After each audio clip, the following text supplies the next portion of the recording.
Good morning दोस्तों, welcome to AMC classes. आज है 6 सितंबर। तो 6 सितंबर से जुड़े हुए जितने भी इंपॉर्टेंट करंट अफेयर हैं वो हम आज इस वीडियो में डिस्कस करेंगे। साथ ही हर करंट अफेयर से जुड़ी हुई डिटेल्स इस वीडियो में बताई गई है, तो आप वीडियो को लास्ट तक जरूर देखें। साथ ही 5 सितंबर के करंट अफेयर का रिवीजन और लास्ट में मेरे द्वारा इसमें क्वेश्चन पूछा गया है जिसका आंसर आपको कमेंट बॉक्स पर देना होगा। साथ ही वीडियो की PDF प्राप्त करने के लिए आप हमारे टेलीग्राम ग्रुप से जुड़ सकते हैं जिसकी लिंक डिस्क्रिप्शन पर दी गई है। तो चलिए हम स्टार्ट करते हैं। सबसे पहले हम 6 सितंबर की मुख्य हाइलाइट्स क्या हैं ये जान लेते हैं। तो फर्स्ट है हमारा, Bajaj Allianz life insurance company limited ने किस बॉलीवुड अभिनेता को अपना नया ब्रांड एम्बेसडर बनाया है। नेक्स्ट है, हाल ही में किस राज्य सरकार ने प्रत्येक जिले में कमांड कंट्रोल रूम स्थापित करने की घोषणा की है। नेक्स्ट है, किस राज्य ने आई रखवाली ऐप लॉन्च किया है। नेक्स्ट है, हाल ही में पंजाब एंड सिंध बैंक का नया MD और CEO किसे नियुक्त किया गया है। नेक्स्ट है, भारत के किस शहर में भारत के चुनाव आयोग द्वारा देश का पहला क्षेत्रीय मतदाता जागरूकता केंद्र स्थापित किया गया है। नेक्स्ट है, वर्तमान में किस देश में दुनिया की सबसे बड़ी नौसेना है। नेक्स्ट है, किस मंत्री ने English pro mobile app launch किया है। नेक्स्ट है, किस देश में राष्ट्रपति के अधिकार बढ़ाए जाएंगे।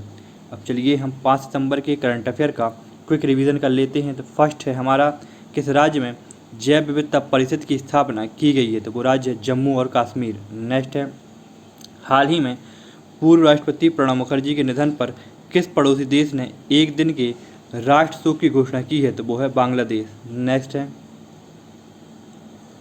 हाल ही में गूगल ने बाढ़ की चेतावनी देने के लिए किस देश के जल विकास बोर्ड के साथ साझेदारी की है। तो ये है बांग्लादेश। नेक्स्ट है, लेटेस्ट ड्रीम पुस्तक के लेखक कौन है। तो ये हैं पॉप फ्रांसिस। नेक्स्ट है, हाल ही में water heroes share your stories नामक प्रतियोगिता किसने शुरू की है। तो ये शुरू की है जल शक्ति मंत्रालय ने। नेक्स्ट है, हाल ही में भारत की पहली महिला एम्बुलेंस ड्राइवर के रूप में किसे नियुक्त किया गया है। तो ये किया गया है M वीरलक्ष्मी को। नेक्स्ट है, हाल ही में किसे one nation one ration card योजना में शामिल किया गया है। तो किया गया है लद्दाख और लक्षद्वीप, मतलब दोनों को शामिल किया गया है। मतलब ऑप्शन डी इसमें करेक्ट है, A और B दोनों। हाल ही में किस इंटरनेशनल एयरपोर्ट ने CII GBC national energy leader award जीता है। तो ये जीता है हैदराबाद इंटरनेशनल एयरपोर्ट ने। नेक्स्ट है, हाल ही में नागरिक उड्डयन सुरक्षा ब्यूरो की पहली महिला महानिदेशक कौन बनी है। तो ये बनी है ऊषा पाड़े। नेक्स्ट है, किस IIT ने N95 मास्क को कीटाणु रहित करने के लिए चाकर डिकोब लॉन्च किया है। तो ये किया है IIT दिल्ली ने। नेक्स्ट है, किस देश में हिंदू विधवाओं को जमीन का अधिकार मिलेगा। तो ये मिलेगा बांग्लादेश में। नेक्स्ट है, कौन सा राज्य भारत बांग्लादेश की सीमा को जल्द ही सील कर देगा। तो वो है असम। अब चलिए हम कल का प्रश्न देख लेते हैं और उसका उत्तर देख लेते हैं क्या है। तो कल का प्रश्न था हमारा, हाल ही में जारी ग्लोबल इनोवेशन इंडेक्स 2020 में कौन शीर्ष पर रहा है। तो ये रहा है स्विट्ज़रलैंड। स्विट्ज़रलैंड रहा है शीर्ष पर। ग्लोबल इनोवेशन इंडेक्स 2020 में जो शीर्ष पर रहा है वो है स्विट्ज़रलैंड। मतलब ऑप्शन B जो है इसमें करेक्ट है। अब चलिए हम स्टार्ट करते हैं आज का करंट अफेयर। तो फर्स्ट है हमारा, Bajaj Allianz life insurance company limited ने किस बॉलीवुड अभिनेता को अपना नया ब्रांड एम्बेसडर बनाया है। तो वो है आयुष्मान खुराना। आयुष्मान खुराना को Bajaj Allianz life insurance company limited ने अपना नया ब्रांड एम्बेसडर बनाया है। मतलब ऑप्शन B जो है वो करेक्ट है। अब डिटेल्स क्या है इससे जुड़ी हुई ये जान लेते हैं हम। तो निजी क्षेत्र की जीवन बीमा company Bajaj Allianz life insurance company ने बॉलीवुड अभिनेता आयुष्मान खुराना को अपना नया ब्रांड एम्बेसडर बनाया है। आयुष्मान जीवन बीमाकर्ता के ब्रांड एम्बेसडर के रूप में इसके उत्पादों के साथ साथ Bajaj Allianz life insurance company limited की डिजिटल सेवाओं का भी प्रचार करेंगे। साथ ही Bajaj Allianz life insurance company limited के MD और CEO हैं तरुण चुघ। तो याद रखिएगा, Bajaj Allianz life insurance company limited के MD और CEO कौन है। तो उनका नाम है तरुण चुघ। यह है आयुष्मान खुराना जी की पिक्चर। नेक्स्ट, हाल ही में भारत और किस देश की नौसेना के बीच इंदिरा नेवी नौसेना अभ्यास आरंभ हुआ है। तो ये हुआ है रूस के साथ। भारत और रूस के बीच इंदिरा नेवी नौसेना अभ्यास आरंभ हुआ है? मतलब ऑप्शन बी जो है वो करेक्ट है। अब डिटेल्स क्या है इससे जुड़ी हुई ये जान लेते हैं हम। तो भारतीय नौसेना और रूसी नौसेना के बीच द्विवार्षिक रूप से होने वाला द्विपक्षीय समुद्री अभ्यास इंदिरा नेवी का 11वां संस्करण आरंभ हो गया है। द्विपक्षीय समुद्री अभ्यास का आयोजन बंगाल की खाड़ी में 4 से 5 सितंबर 2020 तक किया जाएगा। समुद्री अभ्यास इंदिरा नेवी दोनों नौसेना के बीच दीर्घकालिक रणनीतिक संबंध का प्रतीक है। नेक्स्ट है, रूस के राष्ट्रपति व्लादिमीर पुतिन हैं, रूस की राजधानी मॉस्को है, रूस की जो मुद्रा है वो है रूसी रूबल, और नौसेना स्टाफ के प्रमुख हैं एडमिरल करमबीर सिंह। याद रखिएगा ये सब बातें कि जो नौसेना स्टाफ के प्रमुख हैं उनका नाम क्या है, एडमिरल करमबीर सिंह। साथ ही जो इंदिरा नेवी जो अभ्यास हो रहा है ये 11वां संस्करण है, याद रखिएगा। नेक्स्ट, हाल ही में किस राज्य ने प्रत्येक जिले में कमांड कंट्रोल रूम स्थापित करने की घोषणा की है? तो वो राज्य मध्य प्रदेश। मध्य प्रदेश राज्य ने प्रत्येक जिले में कमांड कंट्रोल रूम स्थापित करने की घोषणा की है। मतलब ऑप्शन सी जो है वो करेक्ट है। अब डिटेल्स क्या है इससे जुड़ी हुई वो जान लेते हैं हम।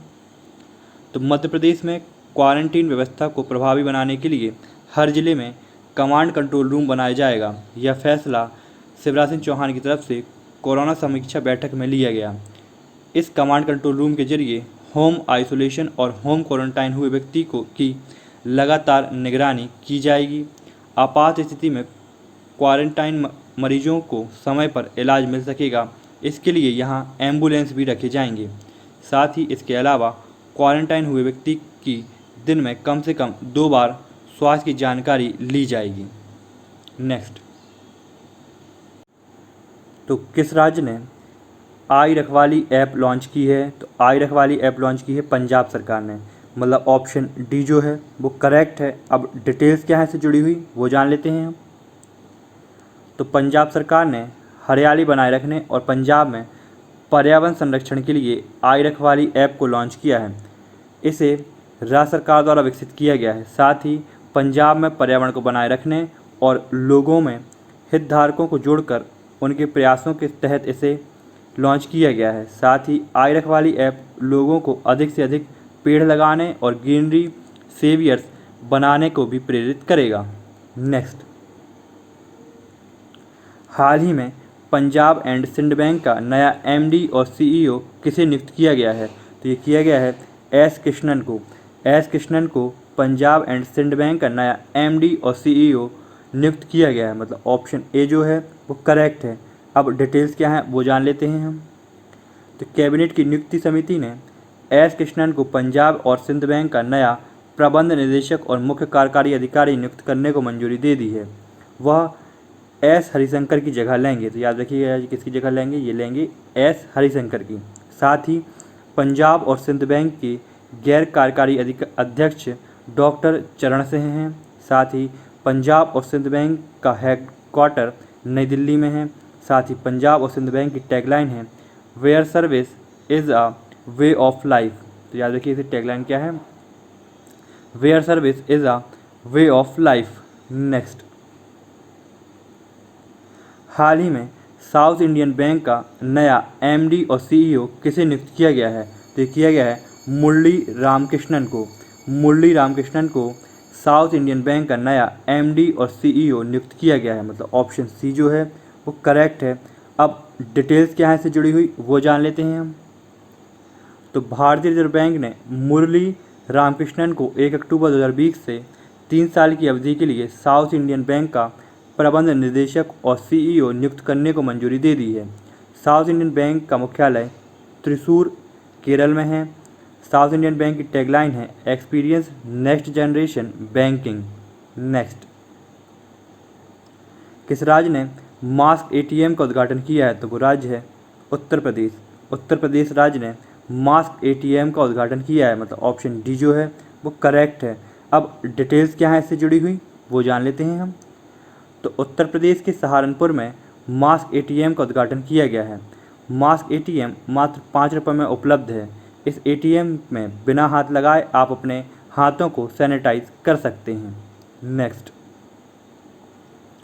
भारत के किस शहर में भारत के चुनाव आयोग द्वारा देश का पहला क्षेत्रीय मतदाता जागरूकता केंद्र स्थापित किया गया है। तो ये किया गया है जयपुर में। जयपुर में स्थापित किया गया है चुनाव आयोग द्वारा देश का पहला क्षेत्रीय मतदाता जागरूकता केंद्र, मतलब ऑप्शन सी जो है वो करेक्ट है। अब डिटेल्स क्या है इससे जुड़ी हुई वो जान लेते हैं हम। तो भारत का चुनाव आयोग जयपुर राजस्थान में देश का पहला क्षेत्रीय मतदाता जागरूकता केंद्र स्थापित करेगा। यह 4 राज्यों राजस्थान, हरियाणा, पंजाब और मध्य प्रदेश को कवर करेगा। नेक्स्ट, वर्तमान में किस देश में दुनिया की सबसे बड़ी नौसेना है? तो ये है चीन। चीन की नौसेना वर्तमान में दुनिया की सबसे बड़ी नौसेना है, मतलब ऑप्शन ए जो है वो करेक्ट है। अब डिटेल्स जान लेते हैं इससे जुड़ी हुई क्या है। तो चीन दुनिया की सबसे बड़ी नौसेना का घर है। इंडो पैसिफिक क्षेत्र में नए PLA बेस स्थापित करना चाहता है।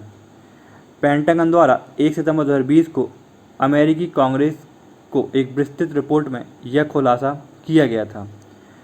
चीन पूर्वी एशिया में स्थित है और इसकी राजधानी बीजिंग है। राष्ट्रपति शी जिनपिंग है। साथ ही मुद्रा रेनमिनबी है और आधिकारिक लिपि जो है इसकी वो है सरलीकृत चीनी। याद रखिए कहाँ पर स्थित है चीन? पूर्वी एशिया में स्थित है। साथ ही जो ये बताया गया है कि इसकी जो नौसेना है वो सबसे बड़ी है, तो ये बताया गया है अमेरिका की कांग्रेस की रिपोर्ट द्वारा। नेक्स्ट, किस मंत्री ने English pro mobile app launch किया? तो ये किया है रमेश पोखरियाल निशंक ने। रमेश पोखरियाल निशंक द्वारा English pro mobile app launch किया गया है, मतलब ऑप्शन डी जो है वो करेक्ट है। अब डिटेल्स जान लेते हैं इससे जुड़ी हुई क्या है। तो केंद्रीय शिक्षा मंत्री द्वारा इंग्लिश प्रो नामक एक फ्री मोबाइल ऐप लॉन्च किया गया है। इस मोबाइल एप्लीकेशन को हैदराबाद स्थित अंग्रेजी और विदेशी भाषाओं के संस्थान द्वारा विश्वविद्यालय सामाजिक दायित्व के तहत विकसित किया गया है। यह ऐप शिक्षकों, छात्रों और विभिन्न पृष्ठभूमि के लोगों के लिए एक उपयोगी डिजिटल टूल होगा जो एक शैक्षिक संसाधन के रूप में कार्य करेगा। नेक्स्ट, किस राज्य की कैबिनेट ने पोकर और रमी जैसे ऑनलाइन जुए के खेल पर प्रतिबंध लगा दिया है? तो ये लगाया है आंध्र प्रदेश सरकार ने। आंध्र प्रदेश सरकार ने पोकर और रमी जैसे ऑनलाइन जुए के खेल पर प्रतिबंध लगा दिया है, मतलब ऑप्शन बी जो है वो करेक्ट है। अब डिटेल्स जान लेते हैं इससे जुड़ी हुई क्या है। तो आंध्र प्रदेश कैबिनेट ने ऑनलाइन जुआ जैसे ऑनलाइन रमी और पोकर को प्रतिबंधित करने के लिए AP गेमिंग एक्ट 1974 में संशोधन को मंजूरी दे दी है। राज्य की सूचना मंत्री पेरनी वेंकटरमैया ने कहा कि इस तरह के ऑनलाइन गेम के आयोजकों को पहली बार पकड़े जाने पर 1 साल की कैद की सज़ा दी जाएगी। तो इसमें 1 साल की सज़ा दी जाएगी अगर ये गेम खेलते हैं तो। नेक्स्ट, किस देश में राष्ट्रपति के अधिकार बढ़ाए जाएंगे? तो वो देश है श्रीलंका। श्रीलंका देश में राष्ट्रपति के अधिकार बढ़ाए जाएंगे, मतलब ऑप्शन सी जो है वो करेक्ट है। अब डिटेल्स जान लेते हैं इससे जुड़ी हुई क्या है। तो श्रीलंका में राष्ट्रपति के अधिकार बढ़ाने के लिए 20वें संविधान संशोधन का मसौदा तैयार किया गया है। इसके लागू होने पर राष्ट्रपति को कानून में पूरी तरह से छूट मिल जाएगी। सरकार की ओर से प्रकाशित यह प्रस्तावित संशोधन 2015 में किए गए 19वें संविधान संशोधन की जगह लेगा। इस संशोधन में राष्ट्रपति के अधिकार सीमित करने के साथ ही संसद की भूमिका बढ़ाने का प्रावधान भी किया गया था। नेक्स्ट, अब चलिए हम आज का प्रश्न देख लेते हैं जिसका आंसर आपको कमेंट बॉक्स पर देना होगा। तो आज का प्रश्न है हमारा, हाल ही में G20 विदेश मंत्रियों की असाधारण बैठक की अध्यक्षता किसने की है? क्वेश्चन एक बार फिर सुन लीजिए आप कि हाल ही में G20 विदेश मंत्रियों की असाधारण बैठक की अध्यक्षता किसने की है? दोस्तों, जय हिंद, जय भारत।